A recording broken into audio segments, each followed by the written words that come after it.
Tad jautājums ir, cik austrumu robežas plāns konkrētais maksās kopumā un kādi ir tie termiņi realizācijas? Jā, paldies. Tātad kopējie austrumu pierobežas plāna realizācijas termiņi ir 2025. 27. gads ieskaitot, tātad tas ir plāns 3 gadiem šobrīd. Un investīcijas, kas visu nozaru griezumā esošos pasākumus saskaitot kopā, tās ir 644 miljoni eiro. Tātad gan izglītība, gan veselība, gan aizsardzība, gan kultūra, gan uzņēmēja darbība. Visi šie jautājumi kopā veido kopējo arī finansējumu apjomu pasākumiem, kas plānā ir. Vēl gribējās pajautāt par izglītību, un tur bija šis tas teikts par Rēzeknes augstskolu, par arī Daugavpili. Sakiet, kas tad īsti nāks klāt tajā izglītības jomā? Kaut kādas jaunas programmas iespējams vērsies vaļā? Ko mēs gribētu, kas tika no Pasaules bankas ekspertiem arī apstiprināts, ka tas ir pareizi, un arī no vietējiem uzņēmumiem, ka universitātes sadarbojās ar biznesu, lai gatavotu to profesiju un to specializāciju cilvēkus, kas ir nepieciešami. Un tas ir atkal adresēts Izglītības zinātnes ministrijai, lai Daugavpils universitāte, piemēram, gatavotu vairāk jomas speciālistus, kas ir nepieciešami, nevis varbūt tādus dabas zinātņu jautājumus pētītu, bet jau ļoti praktiskas inženierzinātnes vai tā tālāk. Savukārt attiecībā par Rēzekni jūs minējāt, tur akcents ir likts uz to, ka Rēzeknes tehnoloģija augstskola tiek apvienota ar Rīgas Tehnisko universitāti. Proti tas dod iespēju saņemt studentiem Rēzeknē Rīgas Tehniskās universitātes diplomus, pabeidzot šos mācību procesus.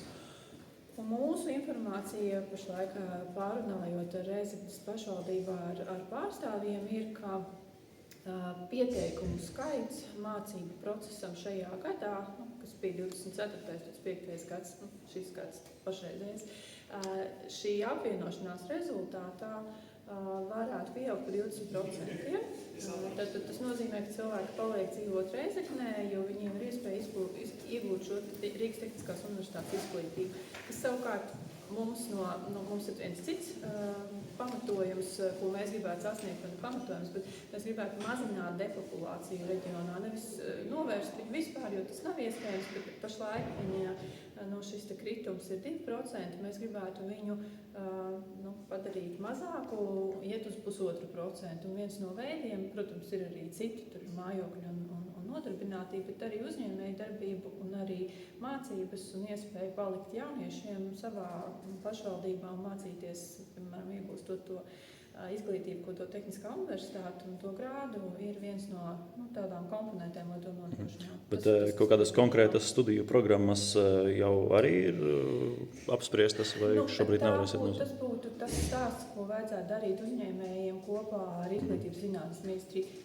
Mums, kā jau es teicu, tas adresētais bija, ka ir vajadzīgi vairāk praktiski inženierzinātnēs speciālisti, ka ir vajadzīgi dažādi, tur fizika, ķīmija un tādas lietas ir nepieciešams vairāk nekā tas, uz ko orientējās, piemēram, Daugavpils universitāte, ka, tur tās programmas būtu jāpārskata. Pašās beigās gribu pajautāt, vēl viena plāna sadaļa bija medicīnas pieejamība. Tostarp Daugavpils slimnīca turpmāk saņems vairāk veselības ministrijas atbalstu. Kas tad īsti ir plānots uzlabot? Pakalpojumi klāt nāks vai kapacitāte palielināsies? Atkal jau primāri jautājums veselības ministrijai, tāpēc, ka tas bija viņas pasākums, tad valsts ir iegājuši šobrīd, atbildēšu tik tālu, cik mēs šo koordinējot esam iekļaujuši, tad valsts bija daļēji iegājuši šajā Daugavpils slimnīcas īpašumtiesībās, ņemot vērā, ka Daugavpilī kādu laiku atpakaļ tika jau publiski minēts, ka slimnīcā ir finanšu grūtības. Tātad, pirmkārt, ko tas nozīmē? Tas nozīmē stiprināt to pakalpojumu uz vietas, lai nebūtu samazinājumi, bet lai nodrošinātu līdzvērtīgā līmenī. Vai tur būs kādas papildus investīcijas vai kaut kas jaunāks vai modernāks vai plašāks pakalpojumu klāsts, to tad veselības ministrija varētu precīzāk izstāstīt. Tad es saprotu, ka šo aprēķinu Par plāna izmaksām veica katra ministrija atsevišķi. Tātad tas kopējais cipars veidojās no katras ministrijas investīcijām konkrētajos pasākumos. Tā tas ir.